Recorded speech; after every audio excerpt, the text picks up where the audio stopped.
नमस्कार दोस्तों, स्वागत है आप सभी का आपके अपने इस YouTube चैनल और कौशल्स क्लासेस में। तो बच्चों, जैसा कि आप जानते हो कि हम प्रश्नावली 4.2 के प्रश्नों को हल कर रहे हैं।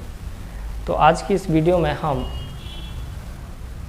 प्रश्न नंबर 6 को सॉल्व करेंगे।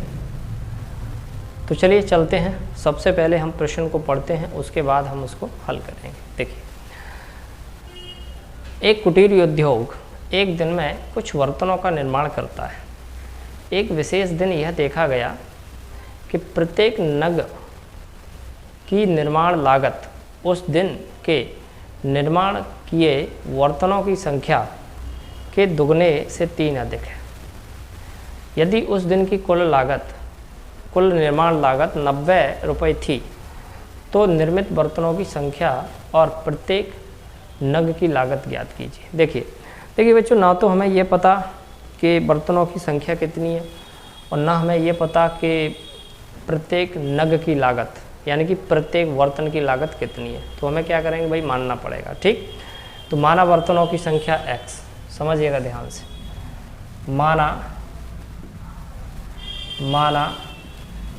माना बर्तनों की संख्या कितनी है बच्चों, x। माना बर्तनों की संख्या x है। अब चूंकि लागत की अगर हम बात करें और प्रत्येक नग की लागत,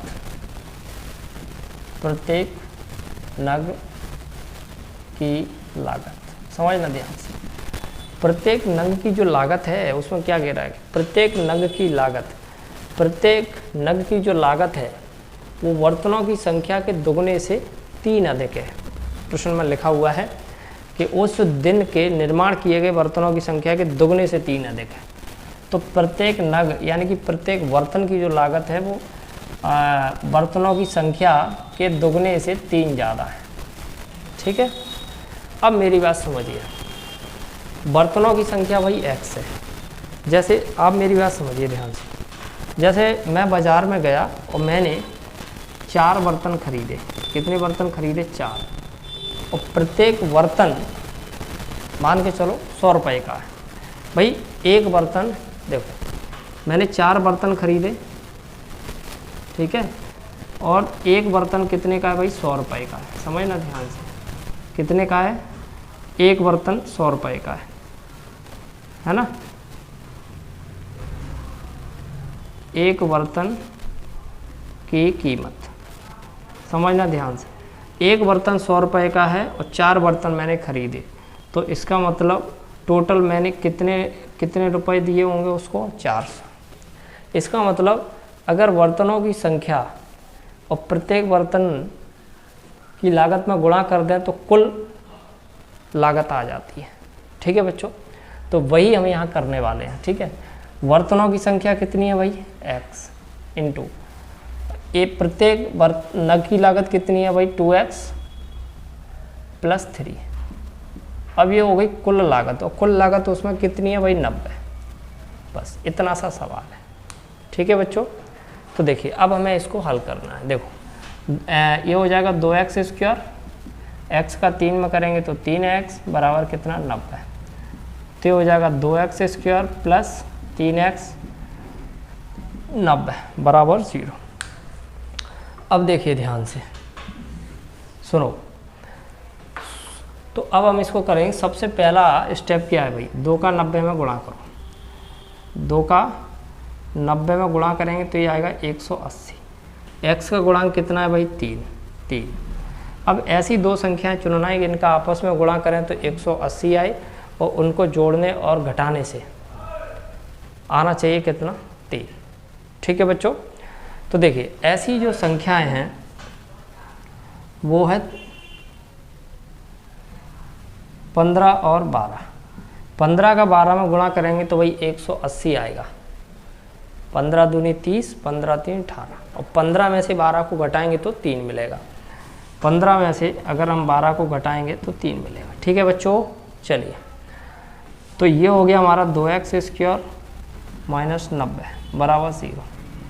ठीक है, प्लस 3 को मैं क्या लिखूँगा 15 माइनस 12, तो ये लिखा मैंने 15 माइनस 12 और ये x। अब ये 2x² प्लस ये हो जाएगा 15x माइनस के 12x माइनस के 90 बराबर 0। अब मैं यहाँ से क्या कर रहा हूँ भाई, कॉमन ले रहा हूँ। x कॉमन लिया मैंने तो ये हो जाएगा x जब हम कॉमन लेंगे तो इधर 2x बचेगा, 2x प्लस 15 और यहाँ पर मैं ले रहा हूँ 6 तो ये बचेगा 2x प्लस 15 बराबर 0। 2x प्लस 15 मैंने कॉमन ले लिए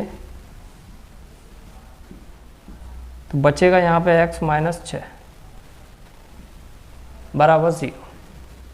ठीक, अब देखिए 2x प्लस 15 बराबर 0 और एक बार अपन रखेंगे x माइनस 6 बराबर 0, तो ये हो जाएगा 2x बराबर माइनस 15, x बराबर माइनस 15/2। ठीक है, चलिए। तो बर्तनों की संख्या कभी भी नेगेटिव नहीं हो सकती भाई। कुछ तो बर्तन तो बनाए होंगे ना कंपनी ने, बर्तनों की संख्या नेगेटिव, तो इसका मतलब x बराबर कितना आ जाएगा 6। ठीक है, तो इसका मतलब ये जो बर्तनों की संख्या है वो कितनी है 6। ठीक है बच्चों, बर्तनों की जो संख्या है वो कितनी है 6। और देखो तो मैं यहाँ लिख देता हूँ, चलो इसको मैं डाल देता हूँ, तो मैं यहाँ लिख देता हूँ अतः बर्तनों की संख्या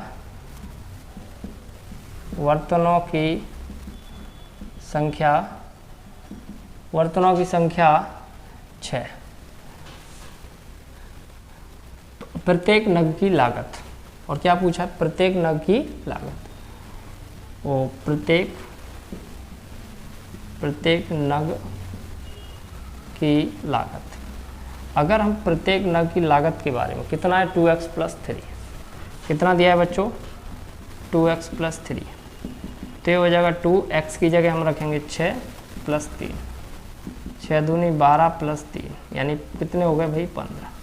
तो प्रत्येक नग की जो लागत है वो 15 है और बर्तनों की संख्या है वो 6 है। ठीक है बच्चों, तो यहाँ पर बच्चों हमारी प्रश्नावली 4.2 जो है वो फिनिश हो जाती है। उम्मीद करता हूँ कि आपको ये प्रश्न समझ में आए होंगे, लेकिन फिर भी आप मुझे वीडियो के नीचे कमेंट करके बताइए कि आपको ये प्रश्न समझ में आ रहे हैं या फिर नहीं आ रहे।